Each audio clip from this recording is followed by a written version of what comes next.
BKB education YouTube channel रे आपनको स्वागत।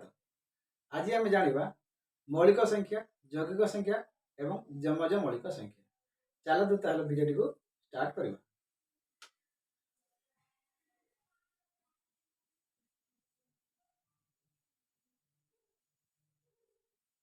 मौलिक संख्या प्रथम आम मौलिक संख्या जाना।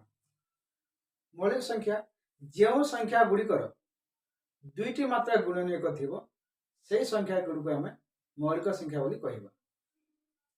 कौन है ना जो संख्या गुड़िकर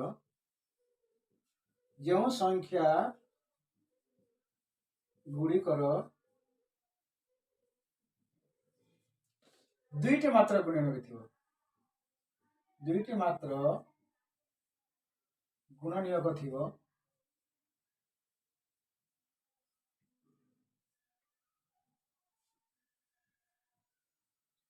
से संख्या गुड़ी को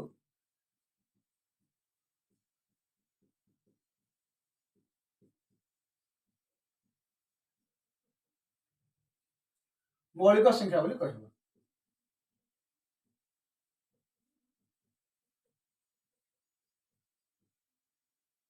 मौलिक संख्या कह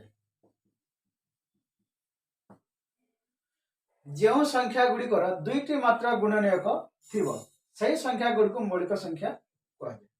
बुझिपारे गुणनीयक एठी जो कह गुणनीयक दुईटी मात्रा गुणनीयक थिबो। गुणनीयक ऊपर मु आगु गोटे वीडियो अपलोड करिछि, जदि आपण माने देखि नांती ताले से वीडियो को डिस्क्रिप्शन तले लिंक दिया हिछि, आपण जाई के देखि परिबे। तथापि मु टिके आलोचना करिबि गुणनीयक ऊपर।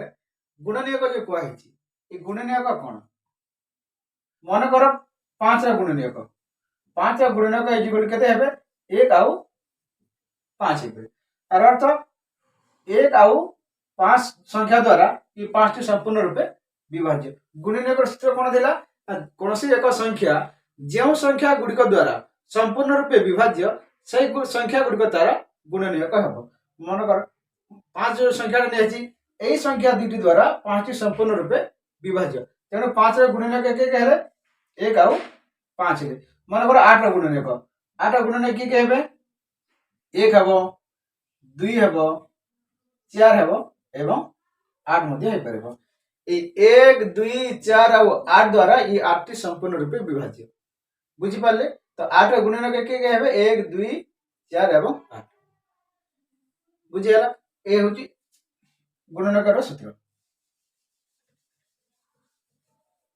एबे हम जानिबा जो संख्या गुड़िक दुईटी मात्रा गुणनीयक थिबो के को संख्या रो दुईटी मात्रा गुणनीयक थिबो आमे प्रथम बाहर करी देखिबो। मन कर गोटे संख्या होची 2 2 रो दुईटी गुणनीयक निहाती अछि। देखो 2 रो 1 आउ 2 हे परिबो।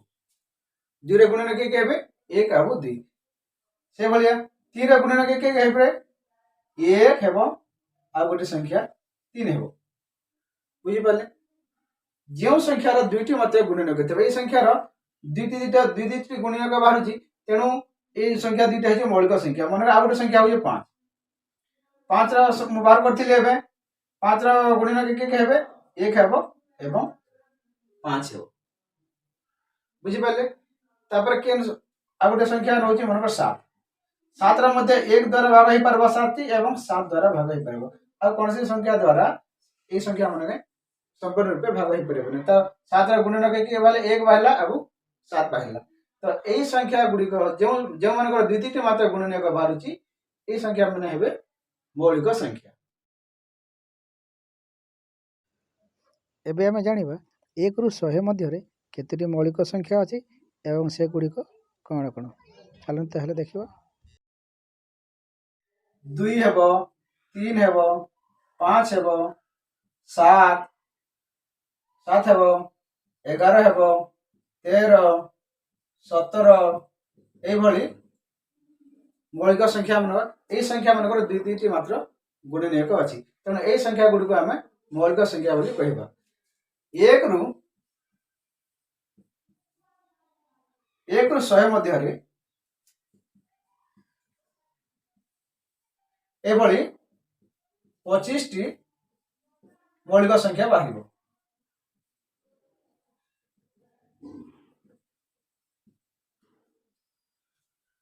एक रु 100 मध्य एभली संख्या 25 बाहर जार दुईटी मात्र गुणनक थी।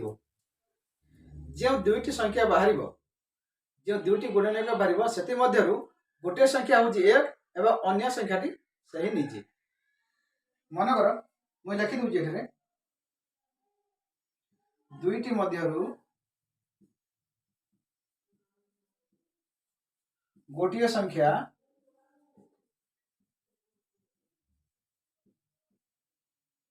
एक और अन्यटी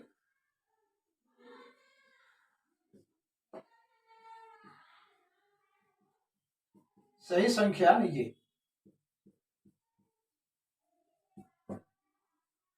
जो दुईटी गुणनक बाहर से गोटे संख्या है 1 एवं अन्य संख्याटी से निजे। मनकर 7 7 गुणनक किए ना 1 एवं 7 है गोटे संख्या 1 बाहर एवं अन्य संख्याटी निजे माने 7। एभली भाव में जो संख्या गुड़िकर केवल दुईटी मात्र गुणनक थी से संख्या गुड़िक है मौलिक संख्या। बर्तमान आम जाना जमज मौलिक संख्या। कौन जाना जमज मौलिक संख्या। जमज मौलिक संख्या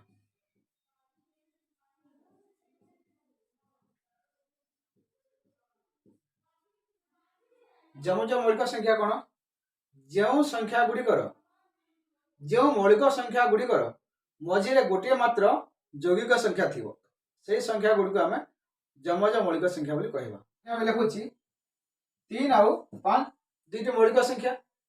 यही मौलिक संख्या जोड़ी मध्य मझे जो गोटे संख्या रहा जो मझे क्यों संख्याटी रहा 4 रहा ये 4 जो रहा ये किए रहा 4 रहा 3 आउ 4 मझे जो 4 गोटे यौगिक संख्या रहा सही संख्या यही परस्पर जोड़ी को आम जमज मौलिक संख्या बोली कहवा। से बोली 5 5 एवं 7 5 और 7 मझे क्यों जो संख्या गोटे रही यौगिक संख्या रही से हूँ 6 किए रही 6 रही तेणु यही जोड़ी को आम जमज मौलिक संख्या बोली कहवा। से बोली 11 एवं 13 11 और 13 मझे किए रही ना 12 गोटे यौगिक संख्या रही तेणु यही जोड़ी को आम जमज मौलिक संख्या बोली कहवा। बुझीगला।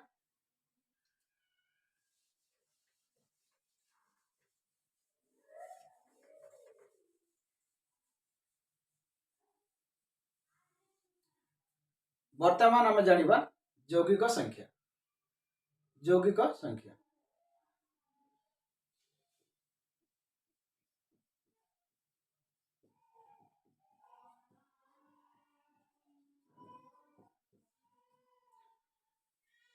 यौगिक संख्या जो संख्या गुड़िकर दुईटी रु अधिक गुणनीयक थी से संख्या गुड़िक आम यौगिक संख्या बोली कहवा। कौन लिखि दूची ये जो संख्या गुड़िकर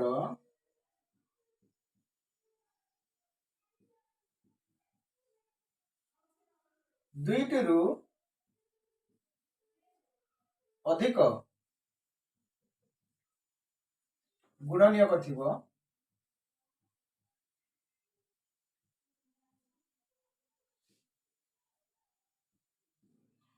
सही संख्या गुड़ी को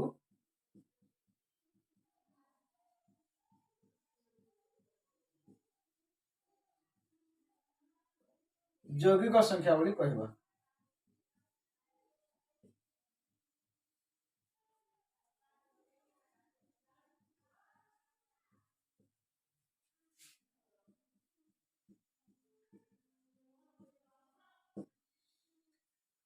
जो संख्या गुड़िकर दुईटी रु अधिक गुणनीयक थी से संख्या गुड़ी को यौगिक संख्या बोली आम कहवा। तो क्यों संख्या गुड़िकर दुईटी रु अधिक गुणनीयक थी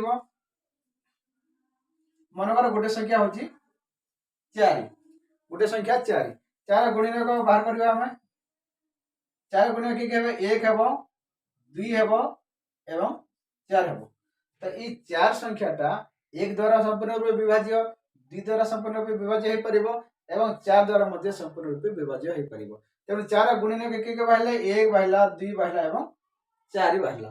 ଦୁଇଟିରୁ ଅଧିକା ହେଲା, ତେଣୁ ଏଇ 4 ଗୋଟେ ଯୌଗିକ ସଂଖ୍ୟା ହେବ। ସେଇଭଳି ମନେକର ସଂଖ୍ୟାଟି 6, 6 ଗୁଣିନକ କିଏ ହେବେ? 1 ହେବ, 2 ହେବ, 3 ହେବ ଏବଂ 6 ହେବ। ତ 6 ଗୁଣିନକ କେତୋଟି ବାହାରିଲା? ଏଠି 4ଟିରୁ ଅଧିକା ଗୁଣିନକ ହେଲା, ତେଣୁ ଏଇ 6 ସଂଖ୍ୟାଟି ମଧ୍ୟ ଗୋଟେ ଯୌଗିକ ସଂଖ୍ୟା ହେବ। ସେଇଭଳି ମନେକର 8, 8 ଗୋଟେ ସଂଖ୍ୟା, 8 କେତୋଟି ଗୁଣନକ ବାହାରିବ?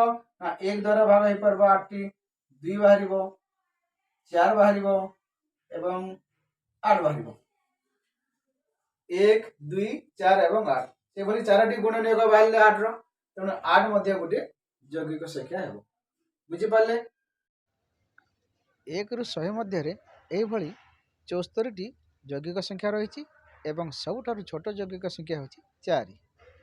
ଆଜି ଆମେ ଯୌଗିକ ସଂଖ୍ୟା, ମୌଳିକ ସଂଖ୍ୟା, ଯମଜ ମୌଳିକ ସଂଖ୍ୟା ଉପରେ ଜାଣିଲେ। ଯଦି ଭିଡ଼ିଓଟି ଭଲ ଲାଗିଥିବ ନିଶ୍ଚୟ ଗୋଟେ ଲାଇକ୍ କରିଦେବେ ଏବଂ ଚ୍ୟାନେଲଟିକୁ ମଧ୍ୟ ସବସ୍କ୍ରାଇବ୍ କରିଦେବେ।